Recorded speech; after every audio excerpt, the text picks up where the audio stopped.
Проблема келсе сүйін, проблема келбей қалса қайғыр. Башыңа түйшік мәселелер көп келіп отабы. Денсаулық мәселесінде, бизнес мәселесінде, ақша жоқ, башқа жоқ, түйшік мәселелер де көбейіп отабы. Ары жақтан саған қиынулар, қысулар көбейіп отабы. Демек сүйінішің керек. Аллах Тағала сені естеп отады. Аллах Тағала сені жақсы көреді. Ар бір нәрсе бекерінен емес, ору берді, демек сені Аллах Тағала тазалап отады. Баяғы алтынды мынтип, баяғы мусорлар ішінен қалғып тазалап отады, жалтыраған алтын. Ошол сияқты сенің күнәлөрүңдү төгүп тазалап отады.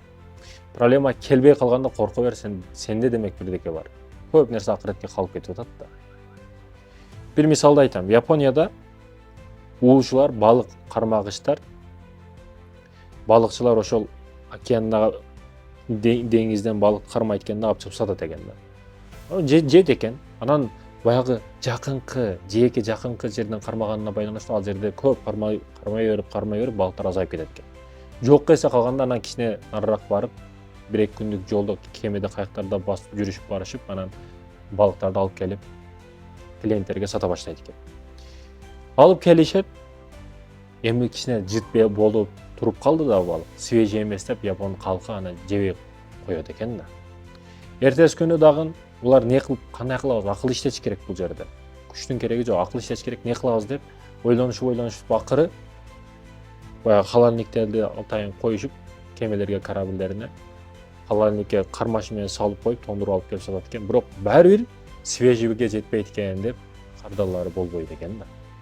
Эми не кылабыз, кандай кылабыз деп дагы жолун кылышат экен. Ойлонушуп, болду деп аквариум жасашып атайын, кичинекей аквариумдар жасашып, ошол эле деңиздин суусунан коюшуп, балыктарды ошого салып алып келип сатышты баштайт экен. Бирок баары бир свежий бойдон эмес да. Эл албай коет экен.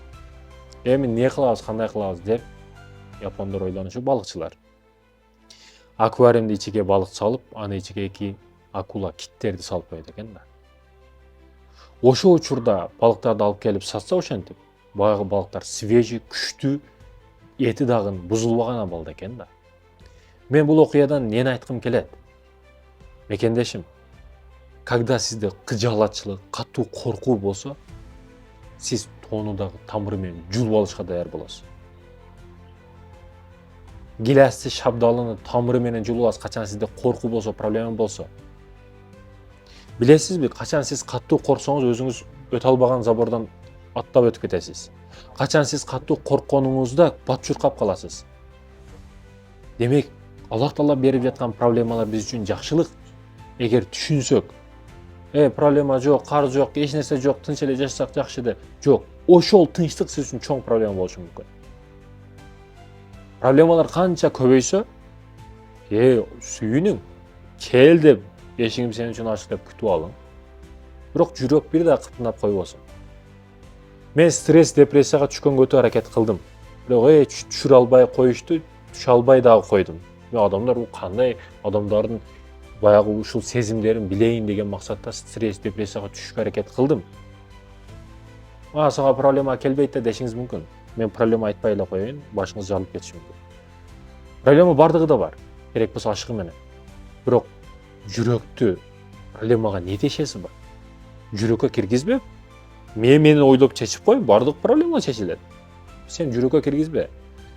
Кайгыруу, стресс, депрессия жүрөктөн болот. Ал мээде ойлонуп туруп чечип койсо болот любой проблема. Айтайын дегеним, мекендешим. Сиз бирөөнү өлтүрүп койсоңуз, буга чейин өлтүрүп коюшту. Миңдеген адамдарды өлтүрүп койгондар да өлүп кетти. Сиз неден кычалат болосуз? Бул деген өлтүрүп кой деген эмес. Өтө оор мисалды мисалга келтирип атам да. Кайгырыш эч нерсе, эч качан акыңыз жок сиздин. Бардык проблемалар келтабы сизге. Демек, чечиңиз. Аллах үчүн аракет кылыңыз. Ар бир мусулмандын ар бир иши жакшылык. Пайгамбарыбыз айтат, момундун ишине таң каламын дейт. Сыноо келсе сабыр кылат, ага дагы соо болот. Проблема түйшүк маселелер келсе сабыр кылат, ага соо болот. Жакшылык келсе шүгүр кылат дейт, ага дагы соо болот. Айтор, биздики бардыгы шүгүрчүлүк, рахмат, жакшылык экен да. Демек, мусулмандын кайгырышы акысы жок. Кураныбыз бар, исламыбыз бар, жай намаз бар, ушунча нерсе болуп биз кайгыга, проблемага кирип калышыбыз мүмкүн эмес. Сен девушкаңа келип көз жашыңды төкпө, сен жай намазды Аллахка жалын. Сен ата энеңе ыйламыш болуп барба. Кайда проблема келгенде маңкаңды агызып, мурдуңду агызып ата мындай болуп калды дебе. Ар бир нерсени кылышка кылып аласың дагы анан неге кайгырып барасың? Ошо кылмышты кылаардан мурда неге ата энең менен кеңешкен жоксуң? Кылсам болобу деп. Каалаган кылмышыңды кыласың, ата энеңе мурдуңа агызып барасың. Таанышыңа чаласың түн 2-де. Ошо проблемаңды чечип бер деп. Таанышыңдан сурадыңбы сен ошо ишти кылаардан мурда? Же кеңештиңби?